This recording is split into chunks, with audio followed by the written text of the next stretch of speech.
السلام علیکم ورحمۃ اللہ وبرکاتہ۔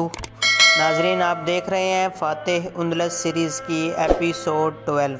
ناظرین، ایپیسوڈ 11 میں آپ جان چکے ہیں کہ قرطبہ میں جب مغیث رومی کا لشکر پہنچا تو انہوں نے قرطبہ کے قلعے کی طرف اپنا ایک قاصد بھیجا۔ اس نے جا کر صلح کا پیغام دیا قلعہ والوں کو، لیکن قلعہ دار نے صلح کرنے سے انکار کر دیا۔ ناظرین، پھر مغیث رومی 1000 کا لشکر لے کر رات کے اندھیرے میں، جبکہ بارش بھی ہو رہی تھی، قلعہ کے اندر ایک شگاف کے ذریعے داخل ہوئے اور اپنی اس پہلی کامیابی پر اللہ کا شکر ادا کیا۔ ناظرین، جب مغیث رومی 500 سپاہیوں کے ساتھ قلعہ میں داخل ہو گئے، بارش ابھی تک ہو رہی تھی، ہوا کے تیز جھونکے چل رہے تھے اور بجلی برابر کڑک رہی تھی۔ چونکہ مسلمانوں کو بھیگتے ہوئے کافی دیر ہو گئی تھی، اس لیے اب انہیں سردی محسوس ہونے لگی تھی اور وہ کانپنے بھی لگے تھے۔ مغیث رومی نے بجلی کی روشنی میں نظر اٹھا کر دیکھا، انہیں قریب ہی ایک برج نظر آیا۔ وہ صرف 50 آدمیوں کو لے کر برج کے اندر پہنچے۔ برج کافی بڑا تھا اور اس کے اندر روشنی بھی ہو رہی تھی۔ بہت سے عیسائی اس برج کے اندر پڑے سو رہے تھے، جو 250-300 سے کم نہیں تھے۔ مغیث رومی نے جاتے ہی اللہ اکبر کا نعرہ لگایا۔ ان کے نعرے کی آواز سنتے ہی عیسائی چونک چونک کر اٹھنے لگے۔ جب اٹھتے ہی انہوں نے مسلمانوں کو دیکھا تو گھبرا گئے اور جلد جلد اٹھ کر ہتھیاروں کی طرف دوڑے۔ مغیث رومی نے ڈپٹ کر کہا، خیریت چاہتے ہو تو ہتھیار ڈال دو، مگر عیسائی چونکہ عربی نہیں جانتے تھے، انہوں نے ان کی بات سمجھی ہی نہیں اور ہتھیار لے کر مسلمانوں کے اوپر آ ٹوٹے۔ چونکہ مسلمان صرف 50 ہی برج کے اندر آئے تھے، اس لیے انہوں نے سوچا کہ وہ ان کو مار ڈالیں گے یا فصیل سے نیچے گرا دیں گے۔ انہوں نے نہایت جوش میں آ کر مسلمانوں پر حملہ کر دیا۔ اس سے مسلمانوں کو بھی غصہ آ گیا اور انہوں نے بھی فوراً تلواریں کھینچ لیں اور عیسائیوں پر ٹوٹ پڑے۔ عیسائی غضبناک ہو کر تلواریں چلا رہے تھے، لیکن مسلمانوں پر گویا ان کی تلواروں کا اثر ہی نہ ہوتا تھا اور مسلمان انہیں برابر قتل کر رہے تھے۔ تھوڑی ہی دیر میں ایک ایک کر کے تمام عیسائی مارے گئے۔ مسلمانوں نے ان کی لاشیں کھینچ کھینچ کر فصیل سے نیچے گرا دیں اور اب وہ سیڑھی کی تلاش میں پھر رہے تھے۔ اندھیرا اس قدر بڑا ہوا تھا کہ کسی طرف کی کوئی چیز بھی دکھائی نہ دیتی تھی۔ دوسری بات یہ تھی کہ مسلمان زینوں سے بالکل ناواقف تھے۔ غور سے دیکھنے اور ٹٹول کر چلنے پر بھی انہیں کوئی زینہ نہ ملا، حالانکہ انہوں نے دور تک دیکھ لیا تھا، یہاں تک کہ وہ دوسرے برج کے قریب پہنچ گئے۔ مغیث رومی نے برج کے اندر جھانک کر دیکھا، اس میں بھی اتنے ہی عیسائی تھے جتنے پہلے میں تھے، لیکن اس برج کے زیادہ عیسائی جاگ رہے تھے اور بہت کم سو رہے تھے۔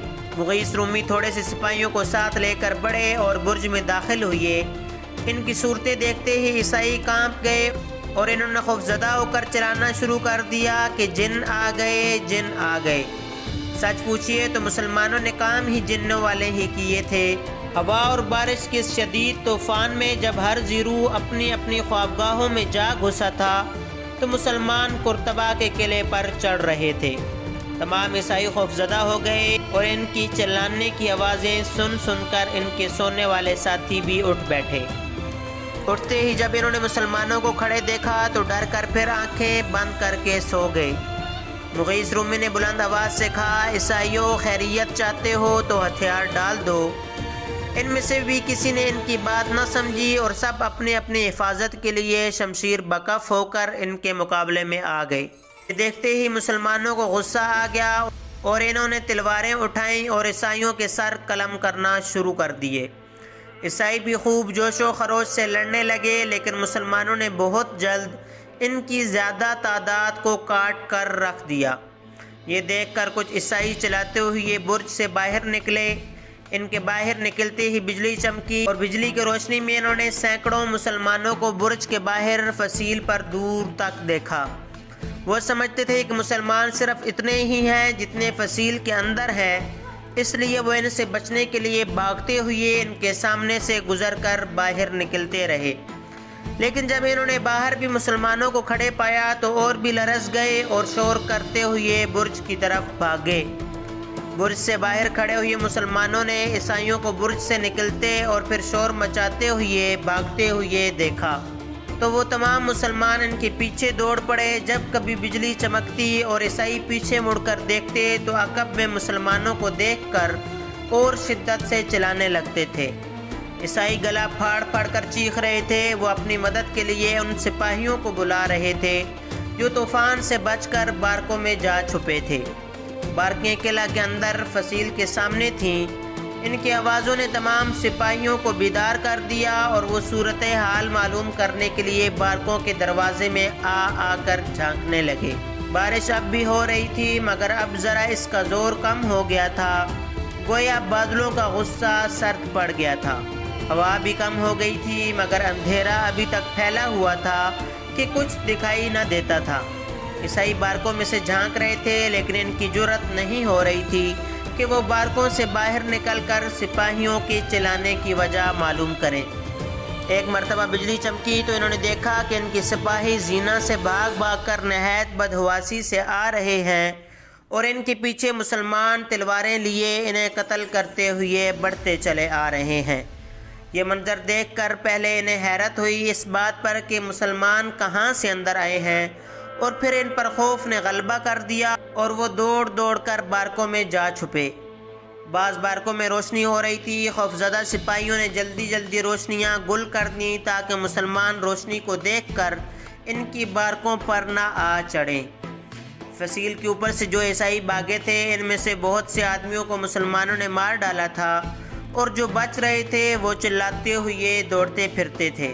دراصل ان کی عقلیں جاتی رہی تھیں اور چلا چلا کر اپنی موت کو خود ہی بلا رہے تھے۔ آخر نتیجہ یہ ہوا کہ وہ ایک ایک کر کے سب مارے گئے۔ چونکہ اب آواز آنا بالکل بند ہو گئی تھی اس لیے مسلمانوں نے سمجھ لیا کہ وہ سب ختم ہو گئے ہیں۔ اب اگرچہ وہ قلعہ کے اندر داخل ہو گئے تھے لیکن اندھیرا ہونے کی وجہ سے انہیں نظر کچھ بھی نہیں آ رہا تھا اور نہیں سمجھ آ رہی تھی کہ قلعہ کے اندر شہر کس طرف ہے، چھاونی کس سمت میں ہے اور صدر دروازہ کس جانب ہے۔ مسلمان کھڑے سوچ رہے تھے کہ اب کیا کریں اور کس طرف چلیں۔ ابھی مغیث رومی بھی نہ آئے تھے اور وہ ان کے لیے بھی منتظر تھے۔ تھوڑی دیر میں مغیث رومی بھی آ گئے اور انہوں نے آتے ہی اللہ اکبر کا نعرہ لگایا۔ تمام مسلمانوں نے مل کر اس پرہیبت و جلال نعرہ کی تکرار کی۔ اس نعرہ سے تمام قلعہ گونج اٹھا اور عیسائی سپاہیوں پر اور بھی خوف طاری ہو گیا۔ اب مغیث رومی ایک جانب چلے اور ان کے پیچھے لشکر چلا۔ اتفاق سے ان کا رخ صدر دروازے کی طرف ہو گیا۔ اس وقت بارش بالکل بند ہو گئی تھی اور ہوا بھی رک گئی تھی۔ بادل چھٹ گیا تھا، نیز اندھیرا بھی دور ہونے لگا تھا۔ بڑھتے بڑھتے مغیث رومی صدر دروازے پر پہنچ گئے۔ یہاں تقریباً 500 سپاہی کمانچوں میں مسلح کھڑے تھے۔ غالباً انہوں نے مسلمانوں کے نعرہ کی آواز سن لی تھی اور وہ یہ سمجھ کر کہ کہیں مسلمان اس دروازہ پر حملہ نہ کر دیں پہلے ہی سے تیار کھڑے تھے۔ وہ مسلمانوں کے دیکھتے ہی دروازے سے باہر نکل آئے اور صفیں باندھ کر لڑنے پر تیار ہو گئے۔ مسلمانوں نے بھی ان کے سامنے ہی صفیں ترتیب دے لیں اور تلواریں نکال کر ان کی طرف بڑھے۔ عیسائیوں نے ان کے بڑھتے ہی حملہ کر دیا۔ مسلمانوں کو کہاں تاب تھی، انہوں نے ان پر حملہ کر دیا اور اس زور و شور سے حملہ کیا کہ چشمے زدن میں ان کی پہلی صف کاٹ کر ڈال دی اور اس کے بعد دوسری صف پر حملہ آور ہو گئے۔ مسلمان رات بھر بھیگتے رہے تھے، انہیں بڑا جوش اور غصہ آ رہا تھا اور وہ نہایت غضبناک ہو کر حملے کر رہے تھے۔ عیسائی بھی جوش میں آ کر بیچو تاب کھا کھا کر حملے کر رہے تھے مگر ان کی تلواریں گویا کند ہو گئی تھیں کہ مسلمانوں پر ان کا کچھ اثر نہ ہوتا تھا۔ ہاں، مسلمانوں کی تلواریں برابر کاٹ رہی تھیں اور عیسائی کٹ کٹ کر گر رہے تھے۔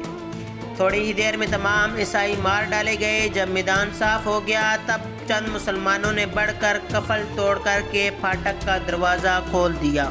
اس دروازے کے باہر وہ 500 مسلمان جنہیں مغیث رومی نے دروازے پر بھیجا تھا گھوڑوں پر سوار ان مسلمانوں کے گھوڑے لیے جو فصیل پر چڑھ گئے تھے کھڑے تھے۔